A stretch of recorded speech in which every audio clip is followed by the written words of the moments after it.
I never walk through the park at night, but something about that evening felt different. Maybe it was the way the air hung thick with mist or how the crescent moon cast jagged shadows across the empty benches. I'd been restless all day, pacing around my apartment like a caged animal, so when the clock struck midnight, I threw on my jacket and headed out.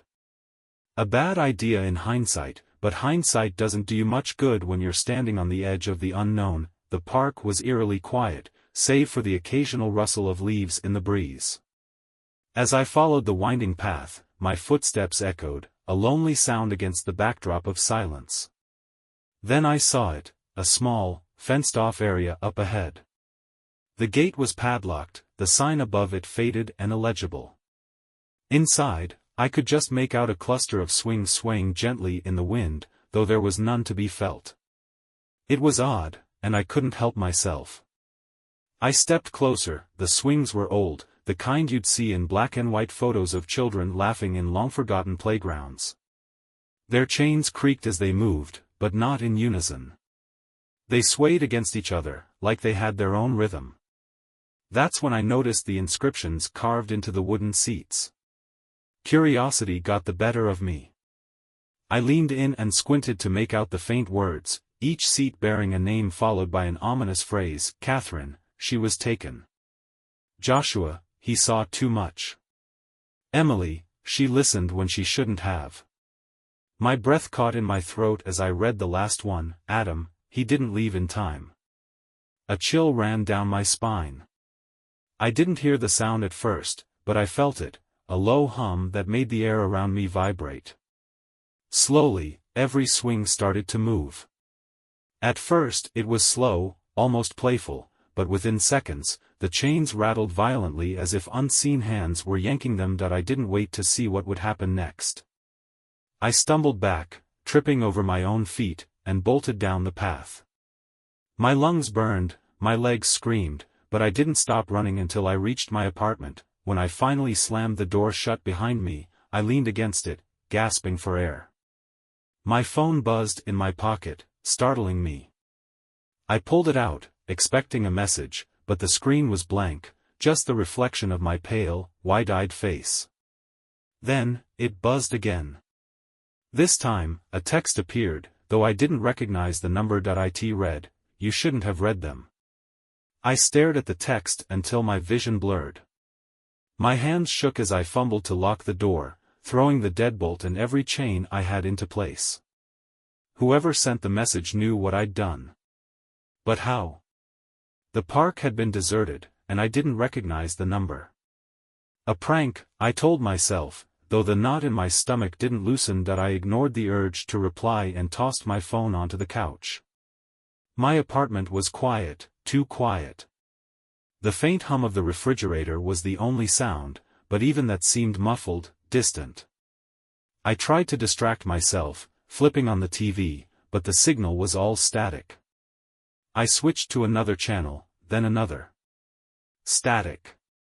Every single one. The screen suddenly flickered. For a brief second, it wasn't static anymore. I swear I saw the swings, the same ones from the park, rocking back and forth in black and white graininess. Then, the screen went black. That was enough for me. I shut the TV off and grabbed my phone, only to find it wasn't where I left it. It was on the floor by the front door, as if someone, or something, had moved it. My heart pounded as I approached it, each step heavier than the last. When I picked it up, the screen lit up with a new text message. "Let us in." I froze. The air felt heavier, thicker. My ears popped as though the pressure had shifted in the room. Then, the knocking started. It wasn't the kind of knock you'd expect, a polite rap from a neighbor or even a loud bang from someone angry. No, this was deliberate, rhythmic, almost hypnotic. 3 slow knocks, followed by silence. Then 3 more. They weren't coming from the front door. They were coming from the walls. I backed into the middle of the room, clutching my phone like it could protect me. The knocking grew louder, spreading. First, the wall by the window. Then, the one by the kitchen. Then behind me. I spun around, my head on a swivel, trying to pinpoint the sound, but it was everywhere. Surrounding me. Who's there? I shouted, my voice cracking. No answer. The knocking stopped. For a moment, there was nothing but silence. I didn't move, didn't even breathe, until I heard a soft, faint whisper.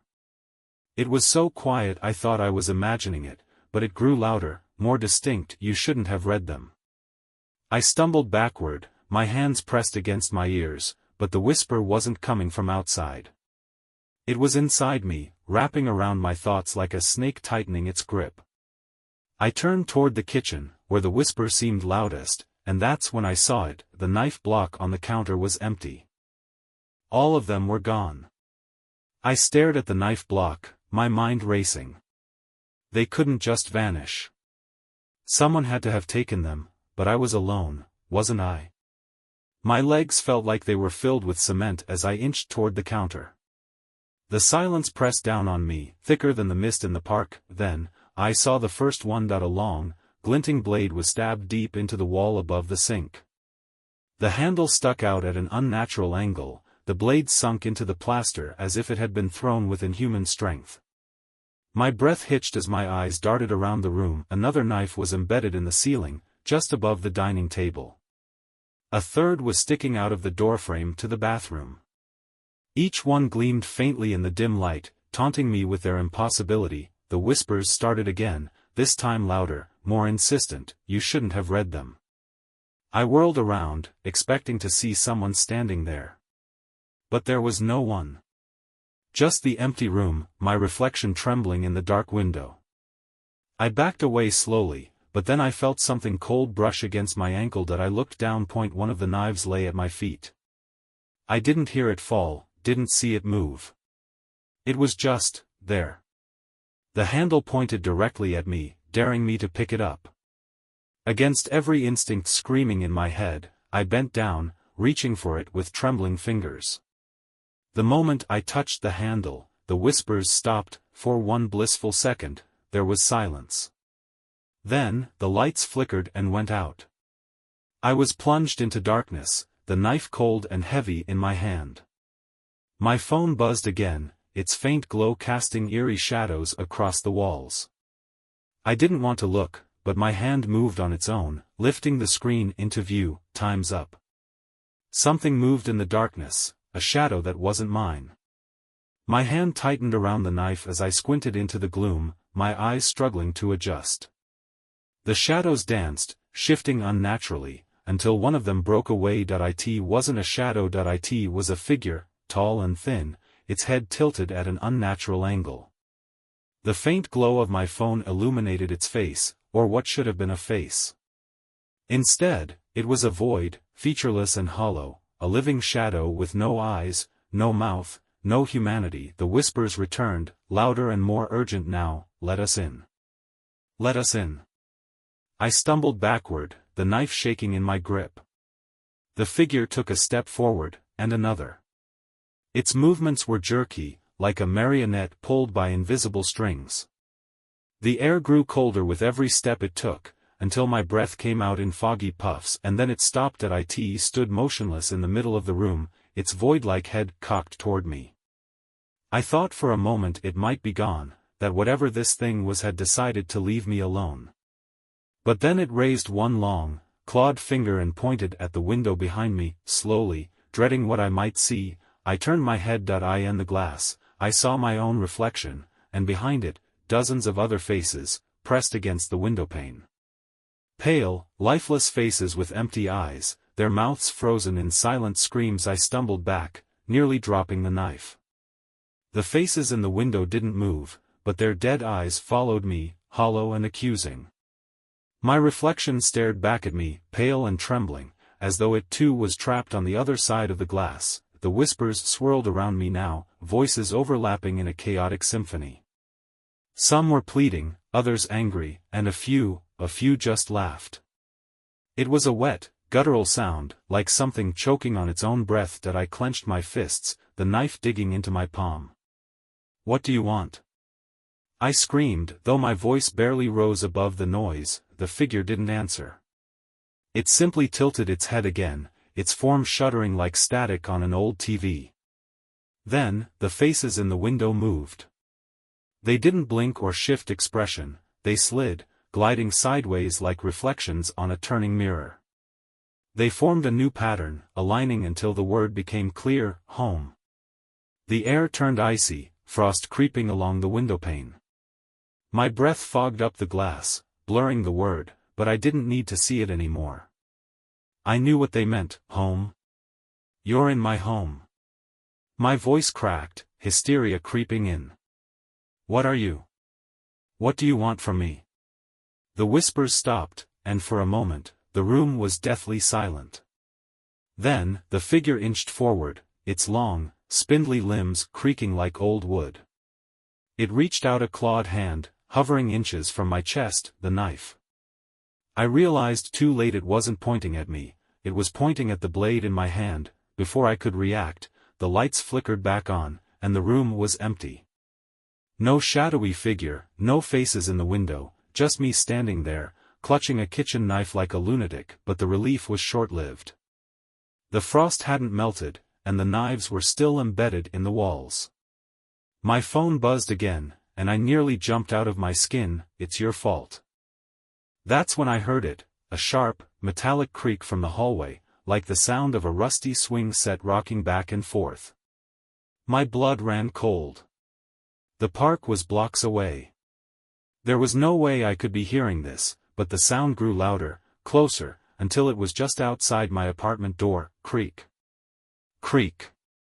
Creak that I stared at the door, heart hammering in my chest. The handle jiggled once, twice. Something was trying to get in. My body locked up, paralyzed with fear, until a loud bang snapped me out of it. The door rattled violently as if something massive was slamming against it. Again and again, the frame shuddered, the hinges groaning under the force. I stumbled back, holding the knife in front of me like it could actually do something. The banging stopped, replaced by a soft knock. 3 slow, deliberate taps, then a voice, a child's voice, faint and distorted, barely audible through the door. Can we play? Can we play? The voice asked again, sweet and melodic. But something about it felt wrong. It was hollow, empty, like it didn't belong to a living thing. That I backed away, every instinct in my body screaming at me not to answer. My mouth was dry, my hands trembling as I clutched the knife. The door rattled again, this time more violently, as though whatever was outside was growing impatient. Then the voice changed. It deepened, warping into something guttural and animalistic. You read the names. Now you play the game. What game? My voice cracked, but I didn't care. I wanted it to stop, to go away. The door creaked as it started to push inward, slowly, unnaturally, like something was testing the hinges. I froze, waiting to see what would happen. But instead of bursting open, the wood groaned and splintered as the door warped inward, bending as if it were made of rubber. My breath caught in my throat as a hand pushed through, a pale, skeletal hand with claw-like fingers. It felt its way along the edge of the door, dragging slowly as if savoring the moment. The fingers curled, and then the nails scraped against the wood with a sound that made my stomach churn. I stumbled backward, my eyes darting toward the window. If it came in, I'd have to make a run for it. But when I turned to look, the window wasn't there anymore. In its place was darkness, not the kind of darkness you'd find at night, but a vast, infinite void. The faces were gone, replaced by an empty nothingness that seemed to pull at the edges of my mind. I couldn't look away.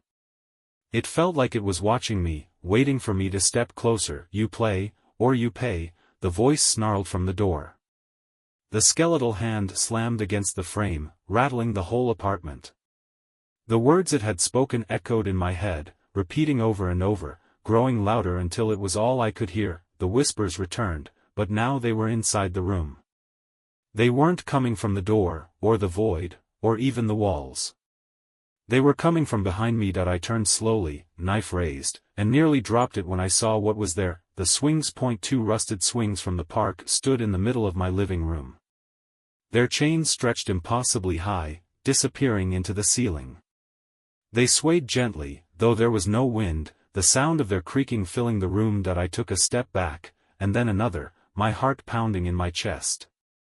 The whispers grew louder, a cacophony of voices that drowned out my thoughts. One of the swings stopped.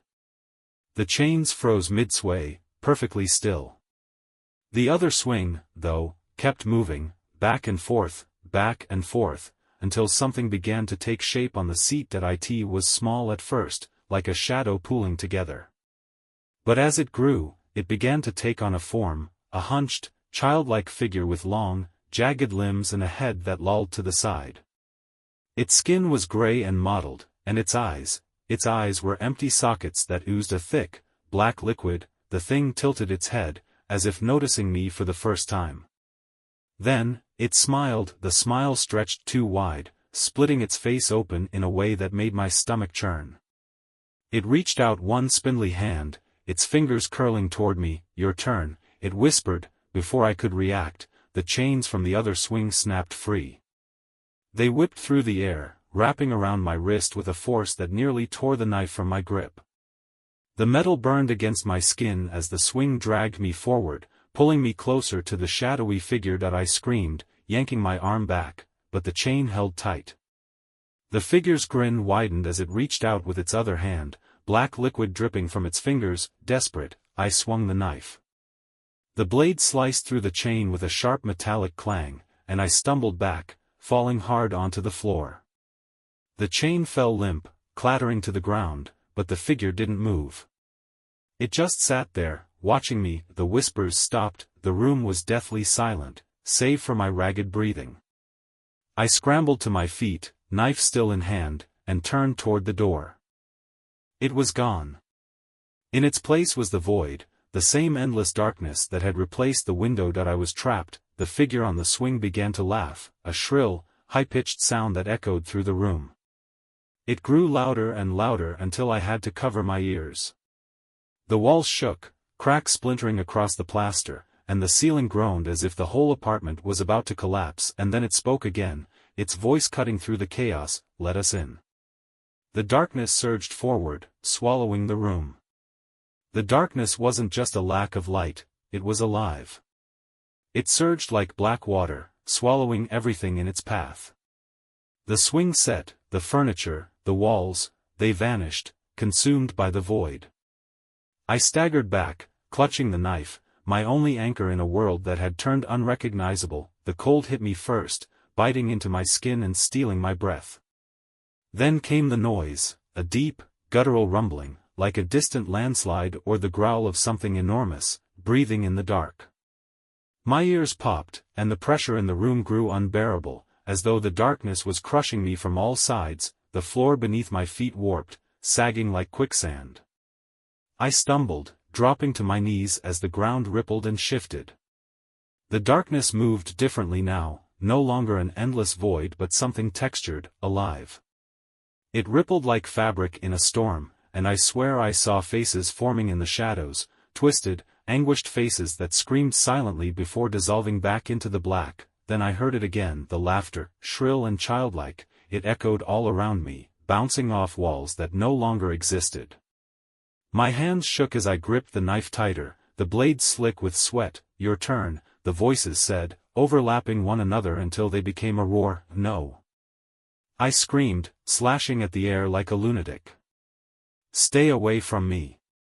The shadows laughed harder, the sound growing until it was deafening. My head felt like it was splitting open. I stumbled back and slammed into something solid, something cold and smooth. I spun around, and my stomach dropped. That it was a mirror, but not just any mirror. It was impossibly large, stretching from floor to ceiling, its ornate silver frame tarnished with age. My reflection stared back at me, wide-eyed and pale, the knife trembling in my hand. But the room in the mirror wasn't my apartment. That it was the park. That I could see the swings behind me, rusted and creaking in the breeze that didn't exist in the real world. The carvings on the wooden seats were glowing faintly, the names etched into the wood shimmering like embers. "Adam," I whispered. My breath fogged up the glass, and my reflection leaned closer, its eyes darkening. Adam, he didn't leave in time. The reflection didn't mimic me. It stared, unblinking, its expression twisting into something hateful. Then, it smiled, not a human smile, a grotesque, ear-to-ear grin that split its face in half. I stumbled back, but the reflection didn't. It stayed pressed against the glass, its hollow eyes following me as I moved. "Let us in," it whispered, though its mouth didn't move. The mirror cracked, a jagged fracture spreading like a spiderweb. Black liquid oozed from the crack, dripping down the glass and pooling at the base. I couldn't move. I couldn't breathe. The liquid began to bubble and hiss, and a smell like burning hair filled the air. The figure in the mirror moved then. It reached out, its hand pressing against the glass. The surface rippled like water, and suddenly, I knew it was coming through. "No," I gasped, backing away. "No, no, no." The hand pushed through the glass, clawed and skeletal. It was followed by an arm, then a shoulder. The thing crawled out of the mirror like a spider, its body twisting and contorting in impossible ways. The whispers rose again, louder and more urgent. "Let us in. Let us in. Let us in." I turned and ran, the floor pitched beneath me, the air thick and suffocating. I didn't know where I was going. There were no walls, no doors, nothing but an endless expanse of shifting shadows. But I ran anyway, the knife gripped tightly in my hand. Behind me, I could hear the thing from the mirror, its limbs scraping and dragging across the ground as it followed. "Your turn," it called, its voice high and mocking. "Come play with us." I tripped, landing hard on my knees. The knife skittered out of my hand, and I scrambled to grab it. My fingers closed around the hilt just as the thing lunged. Its claws raked across my back, tearing through my shirt and into my skin. I screamed, twisting around and slashing blindly. The blade connected, and the thing let out a guttural shriek. Black liquid sprayed from the wound, sizzling as it hit the ground. The creature recoiled, its body writhing in pain. I didn't wait for it to recover. I got to my feet and ran. Somehow, I reached a door. It was the same door from my apartment, standing alone in the darkness. I grabbed the handle and flung it open, diving through just as the thing lunged for me again. The door slammed shut behind me, cutting off the whispers and plunging me into silence. I leaned against the door, gasping for air. My back throbbed, and when I reached behind me, my fingers came away wet with blood. The claw marks burned, as though the thing had left something behind. The knife was still in my other hand, its edge coated in the same black liquid that had sprayed from the creature. The silence was suffocating. It felt unnatural, like the room was holding its breath. Slowly, I looked around, but I wasn't in my apartment anymore. The space was a warped version of my living room, stretched and twisted like something out of a fever dream. The furniture was there, but it was wrong, elongated and broken, the angles all wrong. The walls pulsed faintly, like they were alive, and the air smelled of damp earth and rot. In the middle of the room stood the swings. They were perfectly still now, their rusted chains hanging limp. The names carved into the wooden seats glowed faintly, casting an eerie light that danced across the walls. The whispers had stopped, but I could feel something watching me. A sound broke the silence, a low, creaking groan, like wood bending under pressure. My eyes snapped to the swings. One of the seats was moving, tilting slightly, as though someone invisible was sitting on it. "Your turn," a voice whispered. It wasn't coming from the swings this time.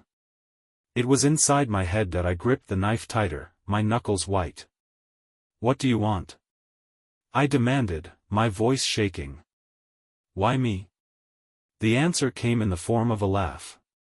It was high-pitched and childlike, but there was something ancient beneath it, something that made my stomach twist. "You broke the rules," the voice said, mockingly. "You read the names. You saw too much. And now you have to play." "What game?" I shouted, spinning around as if I could find the source of the voice. The air shifted, and suddenly, the room wasn't empty anymore. Shadows formed in the corners, stretching and twisting into shapes. Faces appeared, pale, hollow-eyed faces like the ones I'd seen in the window. They floated in the air, watching me with expressions that ranged from pity to malice. A figure stepped forward from the shadows. It was the same childlike creature from the swing, its elongated limbs dragging behind it. Its head tilted as it grinned at me, black liquid dripping from its mouth. "The game is simple," it said, its voice distorted and echoing. "You survive." Before I could react, the floor beneath me shifted. It rippled like water, and I stumbled, barely catching myself. The swings disappeared, replaced by a jagged circle carved into the ground. Symbols I didn't recognize glowed faintly along the edges, their shapes writhing like living things. "Step into the circle," the creature said, its grin widening. "Play with us." I shook my head, backing away. "No. I'm not playing your game." The shadows around me shifted, their faces twisting with anger. The childlike creature's grin faltered, replaced by a scowl. It moved closer, its jagged limbs creaking with every step. "You don't have a choice," it hissed. The symbols in the circle flared brighter, and the air grew heavy, pressing down on me. I could feel the pull of the circle, like it was alive, dragging me toward it. My feet slid across the floor as though invisible hands were yanking me forward. "No!" I screamed, digging my heels in. I swung the knife wildly, but it sliced through nothing but air. The creature laughed. "It's already started. You're ours now." I was pulled into the circle, the symbols blazing so brightly they burned my eyes. The moment my foot crossed the edge, the world around me changed. I was no longer in the warped living room. I was back in the park, but it wasn't the same park I had walked through earlier. This one was drenched in darkness, the trees twisted and skeletal, their branches reaching out like claws. The swings creaked faintly in the distance, swaying on their own. The air was thick with fog, and the ground beneath me was wet and cold. The creature appeared in front of me, its form flickering like a dying light. "The rules are simple," it said. "Don't get caught." "By what?" I demanded, my voice trembling. The creature didn't answer. It tilted its head, and for a brief moment, its hollow eyes locked onto mine. Then it vanished, leaving me alone in the darkness. The silence didn't last long. A low, guttural growl echoed through the trees, followed by the sound of something heavy dragging across the ground. My heart pounded as I gripped the knife, my eyes darting around for any sign of movement. The fog thickened, and shapes began to emerge, tall, distorted figures with glowing eyes and mouths that stretched too wide. They were coming for me. The figures were slow at first, dragging themselves through the fog like they had all the time in the world. Their bodies were twisted, wrong, limbs too long, necks bent at impossible angles. They didn't walk, they lurched, their feet scraping against the ground. And their eyes, those glowing, lidless eyes, never left me. I took a shaky step back, gripping the knife like it was my only lifeline. The air was thick with damp and decay, every breath tasting like soil and rot. My heartbeat thundered in my ears as the first figure came closer, its long, skeletal fingers outstretched. "Run," the word echoed in my head, clear and insistent. I didn't need to be told twice. I turned and bolted, the wet ground sucking at my shoes with every step. The fog swallowed me almost instantly, the world around me dissolving into gray nothingness. I didn't know where I was going, I just knew I couldn't stop. The growls followed me, low and guttural, reverberating through the mist. They weren't far behind. No matter how fast I ran, the sound stayed close, like the fog itself was alive and hunting me. The knife felt heavy in my hand, the metal biting into my palm as I clung to it. The park stretched on forever, its twisted trees and uneven ground looping endlessly. Every time I thought I was making progress, I'd stumble across something familiar, a rusted bench, a broken lamppost, the outline of the swing set looming in the distance. It was like the park was folding in on itself, keeping me trapped. Then I heard it, the laughter. High-pitched and mocking, it cut through the growls, sending a chill down my spine. It was the creature from before, the one with the hollow eyes and jagged limbs. Its voice echoed all around me, teasing and taunting. "Run, little mouse," it sang, its tone dripping with malice. "Run as fast as you can." I didn't look back. My lungs burned, my legs ached, but I pushed forward, stumbling through the fog. I needed a way out, any way out. But the park offered no escape, just an endless maze of shadows and dead trees. A low snarl to my left made me veer right, nearly tripping over a root. The fog shifted, and for a moment, I caught a glimpse of something moving beside me. It wasn't one of the twisted figures, it was faster, sleeker, like a predator stalking its prey. Its outline was indistinct, more shadow than substance, but its glowing eyes burned bright in the gloom. It was hunting me. My chest tightened as panic took hold. The ground beneath me began to change, growing soft and spongy. Each step sank deeper, the mud sucking at my feet. I glanced down and froze, hands, dozens of them, clawing their way out of the earth. They were pale and skeletal, their fingers caked with dirt. They grasped at my ankles, pulling me down, their nails digging into my skin. I screamed, kicking wildly, but for every hand I broke free, two more took its place. The growls grew louder, closer. The predator was near, desperate. I swung the knife, slicing through the air. The blade connected with something solid, and one of the hands recoiled, black liquid oozing from its severed stump. I didn't stop. I slashed again and again, carving a path through the grasping limbs until I could pull myself free. I stumbled forward, my legs trembling, and collapsed against a tree. My breath came in ragged gasps, my heart hammering against my ribs. The fog pressed in around me, thick and suffocating, but the growls had stopped, for now. The knife shook in my hand, its edge stained with dark, viscous fluid. I wiped it on my shirt, my fingers slick with sweat and grime. My mind raced, searching for a plan, a way to survive. But the rules of this game were as twisted as the park itself. "Don't get caught," the creature had said, but it hadn't said how. The silence didn't last long. A faint rustling reached my ears, barely audible over the pounding of my heart. I froze, every muscle tensed, and strained to listen. The sound was coming from the trees, soft, rhythmic, like something brushing against the bark. "Help, me." The voice was faint, barely a whisper, but it sent a jolt of adrenaline through me. It sounded human. Weak and frightened, but human. I hesitated, my instincts warring with my fear. If there was someone else out here, someone like me, maybe we could survive together. Maybe they knew a way out. "Please," the voice begged, closer now. "Don't leave me." I took a cautious step forward, then another, the knife held tightly in front of me. The fog thinned slightly, and I saw movement ahead, a figure slumped against the base of a tree. It was a man, his clothes tattered and stained with blood. His face was pale and gaunt, his eyes wide with terror. He looked up as I approached, his gaze locking onto mine. "You have to help me," he whispered, his voice trembling. "They're coming. They're coming for me." I opened my mouth to respond, but the words caught in my throat. There was something wrong about him. His movements were jerky, unnatural, and his skin seemed off. Like it was too loose, hanging from his bones in places. "Who's coming?" I managed to ask, my voice barely above a whisper, his expression twisted into one of pure terror. "Them." Before I could react, he lunged at me, his hands clawing at my throat.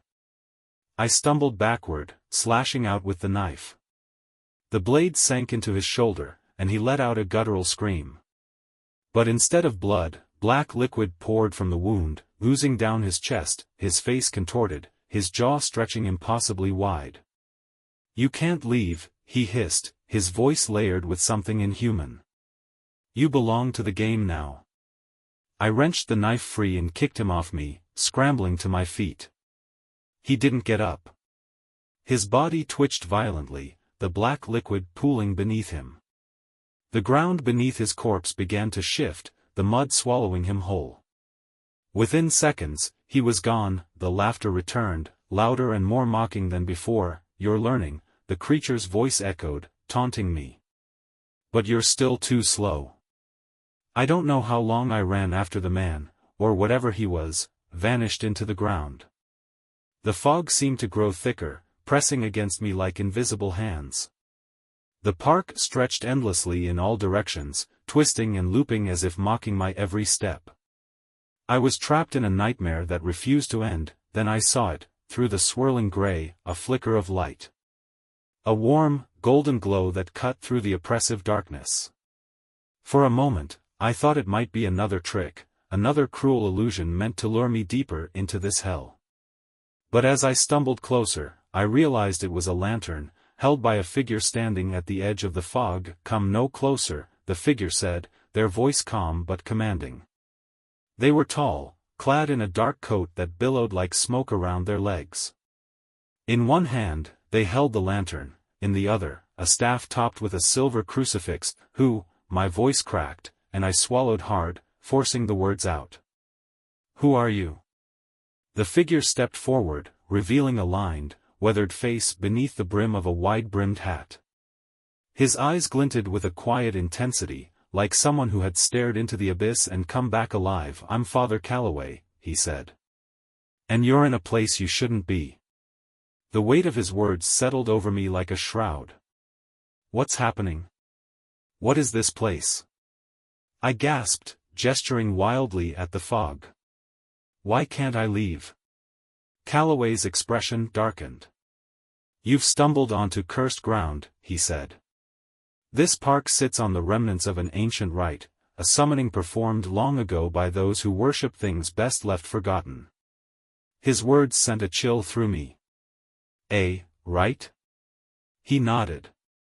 "They tried to call something into this world. A force of darkness and chaos. They failed, but not before tainting this place forever. Those who linger here, who cross the boundaries, they invite the shadows in." I thought of the inscriptions on the swings, the terrible names etched into the wood. "The names," I said. "I read the names. They told me I broke the rules." Calloway's jaw tightened. "The names are markers," he said. "Each one bound to a soul that's been claimed by the curse. By reading them, you became part of the game." The laughter rose again, faint and far away, but growing louder. The ground beneath us shuddered, and a low growl echoed through the fog. "They're coming," I whispered, clutching the knife. "I can't fight them. I've tried, but they just keep coming." "That's because you're fighting shadows," Calloway said. He planted the staff in the ground and raised the lantern high, its golden glow flaring brighter. "But light cuts through shadow." The growls grew louder, joined by the sound of shuffling footsteps.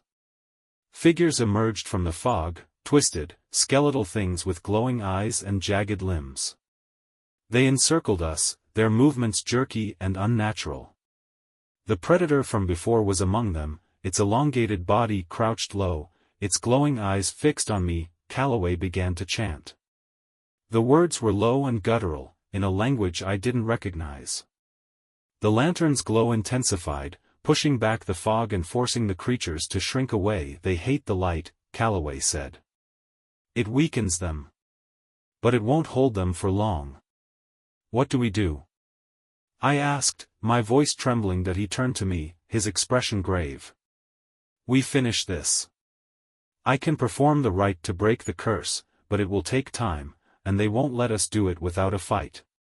The shadows hissed, their movements growing more erratic.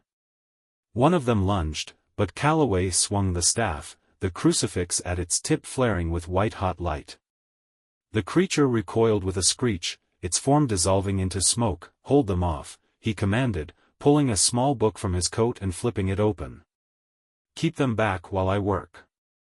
I nodded, gripping the knife tightly. The shadows surged forward, their glowing eyes filled with malice. I slashed at the first one that came close, the blade slicing through its twisted form. Black liquid sprayed from the wound, hissing as it hit the ground. Calloway's voice rose above the chaos, his chant steady and unwavering. Symbols began to glow in the air around him, forming a protective barrier that pulsed with light. The shadows howled in fury, throwing themselves against the barrier, but it held strong. One of the creatures broke through, its claws raking across my arm. I screamed, the pain searing, but I didn't stop. I drove the knife into its chest, twisting the blade until it collapsed into a heap of black ooze. Hurry! I shouted, blood streaming from the wound. I can't keep this up. Calloway didn't falter. His chant reached a crescendo, the symbols around him burning brighter and brighter. The shadows shrieked, their forms writhing as if they were being torn apart. Then, with a final, deafening shout, Calloway slammed the staff into the ground. The light from the lantern exploded outward, washing over the park like a tidal wave. The shadows disintegrated instantly, their howls of rage fading into silence. The fog lifted. The park was still that I collapsed to my knees, gasping for air. Calloway approached me, his expression weary but triumphant. "It's done," he said. "The curse is broken." I looked around, the twisted trees and endless fog replaced by the familiar outlines of the park. The swings were gone, the inscriptions erased as if they'd never existed. "You're safe now," Calloway said, offering me a hand, but as I took it, I caught a glimpse of something in the distance. A shadow, faint and flickering, watching from the edge of the trees. For a moment, I thought I heard laughter.